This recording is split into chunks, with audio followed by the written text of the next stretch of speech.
अधिवेशनाच्या पहिल्या दिवशी राज्याचे उपमुख्यमंत्री तथा अर्थमंत्री अजित पवार यांनी आर्थिक वर्ष 2023-24चा महाराष्ट्राचा आर्थिक पाहणी अहवाल सभागृहाच्या पटलावर ठेवला। या अहवालानुसार महाराष्ट्राची अर्थव्यवस्था 7.6% वाढेल असा अंदाज वर्तवण्यात आला, तर देशाच्या अर्थव्यवस्थेत 7.6% वाढ होण्याची अपेक्षा उपलब्ध करून देण्यात। विधान परिषदेच्या उपसभापती नीलम गोऱ्हे यांनी पावसाळी अधिवेशन सुरू झाल्यानंतर निवड झालेल्या तालिका सभापतींची नावं जाहीर केली। प्रसाद लाड, अमोल मिटकरी, मनीषा कायदे, विलास पोतनीस यांची तालिका सभापती म्हणून निवड झाली। विधान भवनात फडणवीस आणि उद्धव ठाकरेंची भेट झाली। फडणवीस आणि उद्धव ठाकरेंनी विधिमंडळात एकाच लिफ्टमधून प्रवास केला। यावेळी दोन्ही नेत्यांमध्ये संवाद झाला। या भेटीमुळे राजकीय वर्तुळात चर्चांना उधाण आले, मात्र ही भेट अनौपचारिक होती असं स्पष्टीकरण उद्धव ठाकरेंनी दिलं।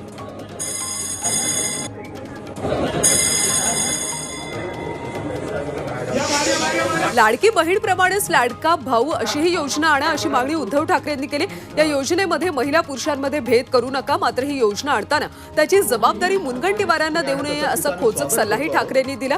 दरम्यान लाडका भाऊ योजना आणू, मात्र त्यांचे भाऊ कुठे गेले अशा शब्दात मुख्यमंत्री एकनाथ शिंदेंनी उद्धव ठाकरेंना प्रत्युत्तर दिलं। लाडका भाऊ पण करू। चंद्रकांत पाटील यांच्या भेटीनंतर उद्धव ठाकरे विधान भवनातून बाहेर पडले, तेव्हा पत्रकारांनी त्यांना घेरलं, त्यांची प्रतिक्रिया जाणून घेण्याचा प्रयत्न केला, मात्र उद्धव ठाकरेंनी पत्रकारांची बोलणं टाळलं। त्यावर पत्रकारांनी कोण कुणाला डोळा मारला हे कळलं पाहिजे असं म्हटलं। त्यावर उद्धव ठाकरेंनी मिश्किल प्रतिक्रिया दिली आणि सगळेच जण हसले।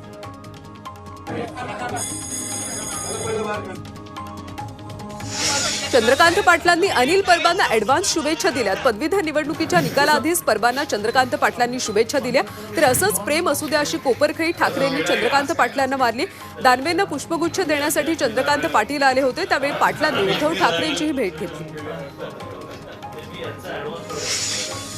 उद्धव ठाकरे आणि भाजप यांची युती कधीच होऊ शकत नाही, तसंच भाजपच्या कोर टीममध्येही याबाबत एकमत असल्याची प्रतिक्रिया भाजप नेते सुधीर मुनगंटीवार यांनी दिली। विधान भवनात उद्धव ठाकरे आणि देवेंद्र फडणवीस एकत्र दिसले, त्यावरून पुन्हा ठाकरे भाजप एकत्र येणार अशा चर्चा सुरू झाल्या।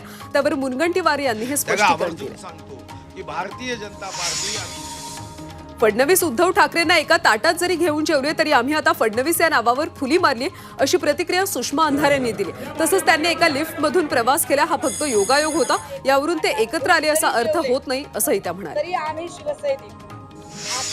मुलींना पदवीपर्यंत मोफत शिक्षणाच्या चंद्रकांत पाटलांच्या घोषणेवरून रोहित पवारांनी पुन्हा टोला लगावला।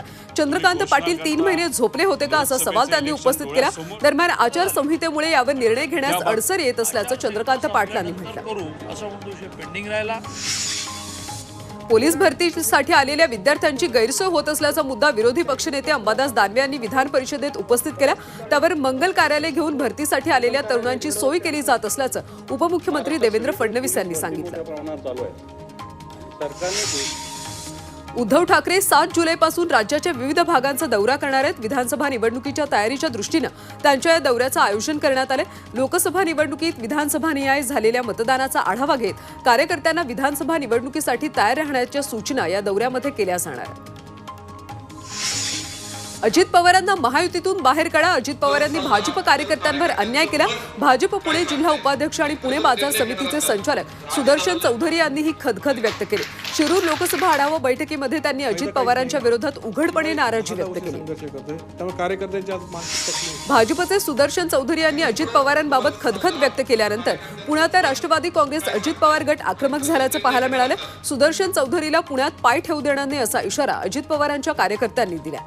पण महत्व काय द्यायचं एवढं, कोण आहे तो?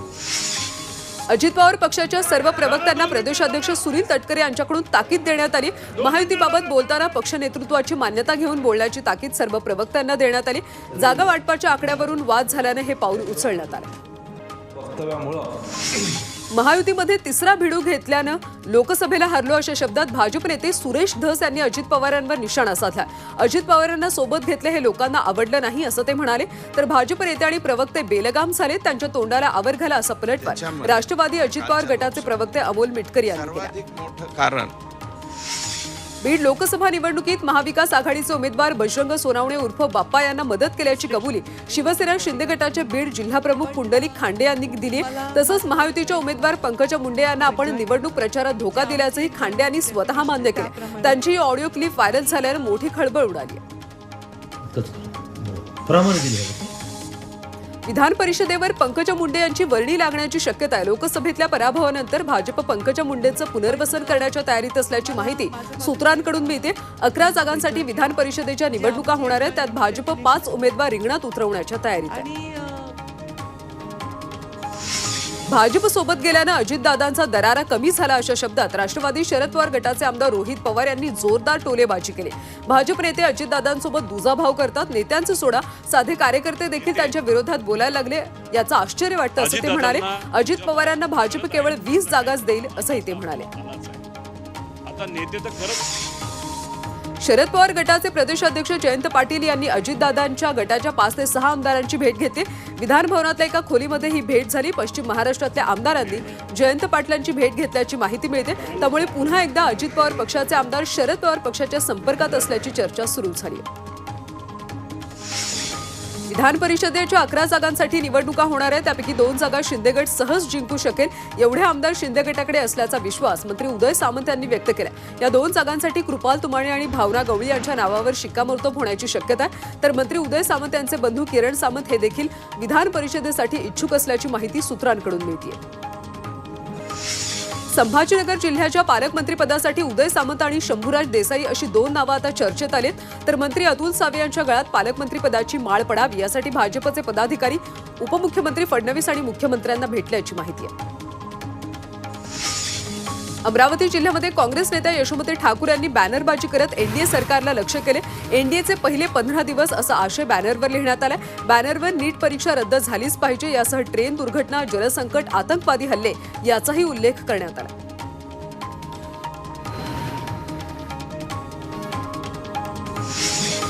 कोपरगावात निकालाआधीच विवेक कोल्हे यांच्या विजयाचे बॅनर झळकले. नाशिक शिक्षक मतदारसंघातले अपक्ष उमेदवार विवेक कोल्हे यांच्या विजयाचा बॅनर सध्या चर्चेत आला. निकालापूर्वी या कार्यकर्त्यांनी अभिनंदनाचे बॅनर लावले. चंद्रपूर जिल्ह्यातले काँग्रेस पक्षाचे नेते डॉक्टर विजय देवतळे आणि त्यांच्या पत्नी आसावरी देवतळे यांना काँग्रेस पक्षातून 6 वर्षांसाठी निलंबित केलं. लोकसभा निवडणुकीत पक्षविरोधी कारवाई केल्याचा ठपका ठेवत ही कारवाई करण्यात आली. या कारवाईने विरोधी पक्षनेते विजय वडेट्टीवार गटाला मोठा हादरा बसला. यवतमाळ जिल्ह्यातले काँग्रेसचे नेते विलास राऊत यांना पक्षातून 6 वर्षांसाठी निलंबित करण्यात आले. लोकसभा निवडणुकीत पक्षविरोधी काम केल्याच्या तक्रारी आल्याने ही कारवाई करण्यात आली. विलास पाटील सहकार क्षेत्रातले नेते असून ते आर्णी इथले आहेत. विधानसभा निवडणुकीसाठी स्वाभिमानी शेतकरी संघटनेनं मराठवाड्यातला पहिला उमेदवार जाहीर केला.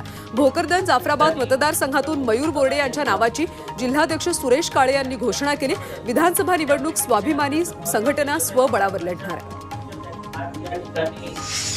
ओबीसी नेते लक्ष्मण हाकेंची परभणीत सभा पार पडली. यावेळी त्यांनी मुख्यमंत्र्यांवर आमचा विश्वास नसल्याचं म्हटलंय. स्वजातीच्या आंदोलनाला ते रेड कार्पेट देतात आणि इतरांच्या आंदोलनाला मात्र ते फिरकत सुधारेत असा टोला त्यांनी लगावला. अलीकडच्या काळात ज्या 54 लाख कुटुंबांच्या नोंदी सापडल्यात त्या विरोधात आम्ही मोठं आंदोलन करणार असंही ते म्हणाले. बीडमध्ये ओबीसी रॅलीवर दगडफेक झाली. मनोज जरांगेंच्या गावाजवळ दगडफेकीची घटना घडली. ओबीसी नेते लक्ष्मण हाके यांच्या स्वागतासाठी जाणाऱ्या या रॅलीवर दगडफेक करण्यात आली. शिरूर कासार तालुक्यातल्या मातोरी गावामधली ही घटना. ओबीसी आरक्षणासाठी लढा देणारे लक्ष्मण हाके यांच्या समर्थनार्थ पालघरमध्ये ओबीसींकडून लाक्षणिक उपोषण सुरू आहे. हुतात्मा चौक इथं ओबीसी नेत्यांसह जिल्ह्यातले अनेक कार्यकर्ते आणि पदाधिकारी उपोषणात सहभागी झाले होते.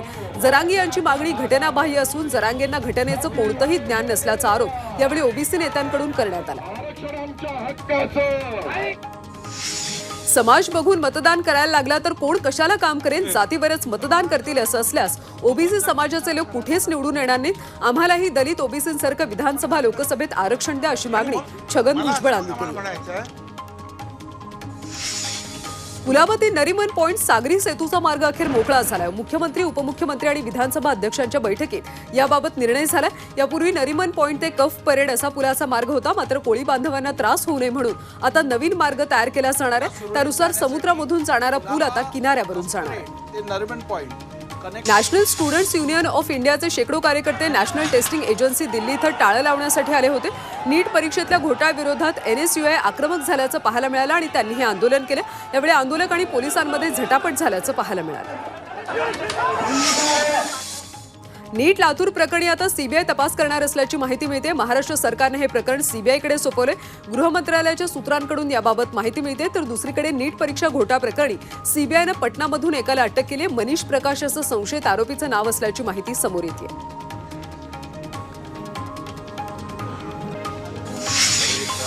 अकोला जिल्ह्यातल्या रास्तभाव दुकानदारांनी एक दिवसीय धरणं आंदोलन केलं। त्यांना मिळणाऱ्या शासकीय कमिशनमध्ये वाढ करण्याची मागणी दुकानदारांनी केली। तर याबाबत प्रशासनाकडून ठोस निर्णय न घेतल्यास तीव्र आंदोलनाचा इशारा देखील देण्यात आला। उजनी, कन्हेर, कोयना या धरणग्रस्तांच्या प्रलंबित मागण्यांसाठी पंढरपूर तहसील कार्यालयासमोर आंदोलन करण्यात आलं। श्रमिक मुक्ती दलाच्या वतीने हे आंदोलन करण्यात आलं। यावेळी प्रशासनानं तातडीनं प्रलंबित मागण्या पूर्ण कराव्यात अशी मागणी करण्यात आली। कोल्हापूर महानगरपालिकेसमोर भाजप कार्यकर्त्यांसोबत नागरिकांनी आंदोलन केले। शहरात होणारा अपुरा पाणी पुरवठा, खराब रस्ते, वेळेवर कचऱ्याची विल्हेवाट न लावणं यासारख्या अनेक समस्यांसाठी निदर्शनं करण्यात आली। तीव्र आंदोलन करण्याचा इशारा देखील यावेळी देण्यात आला।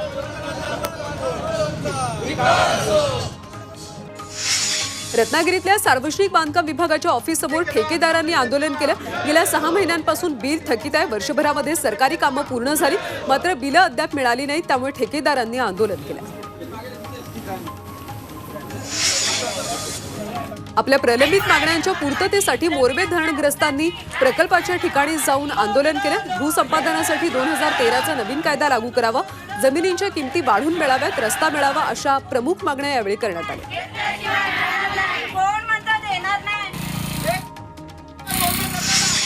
यवतमाळच्या उमरखेड नगरपालिकेवर नवीन मालमत्ता कर आकारणी रद्द करण्याच्या मागणीसाठी पुरोगामी युवा ब्रिगेडनं मोर्चा काढला। आरोग्य तसेच शिक्षणावरच्या करात मोठ्या प्रमाणात वाढ झाली। ही करवाढ अन्यायकारक असून ती रद्द करावी या मागणीसाठी मोर्चा काढण्यात आला। अहमदनगर महापालिका आयुक्त डॉक्टर पंकज जावळे यांच्यासह त्यांचे स्वीय सहाय्यक श्रीधर देशपांडे यांच्या विरोधात गुन्हा दाखल करण्यात आलाय। अहमदनगरमधल्या तोफखाना पोलीस ठाण्यात त्यांच्या विरोधात गुन्हा दाखल झालाय। बांधकाम परवानगी देण्यासाठी 9,30,000 रुपयांची लाच मागितल्याचा त्यांच्यावर आरोप आहे।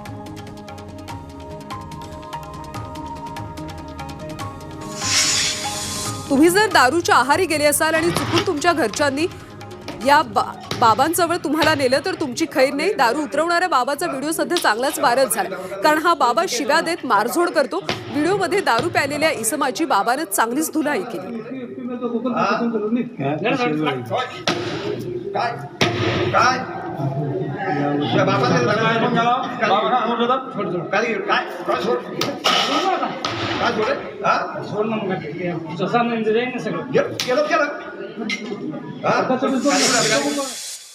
नाशिकच्या महत्त्वाच्या मनमाड रेल्वे स्थानकावर रेल्वे वॅगननं पाणी आणण्यात आले।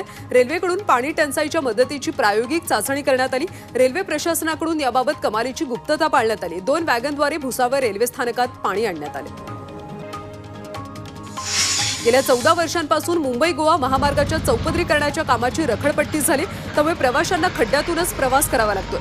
पावसाच्या सुरुवातीलाच मालवणच्या लोणेरे, कोलाड ते नागोठणे रस्त्यात पडलेल्या खड्ड्यांमुळे रस्त्याची दुर्दशा झाली।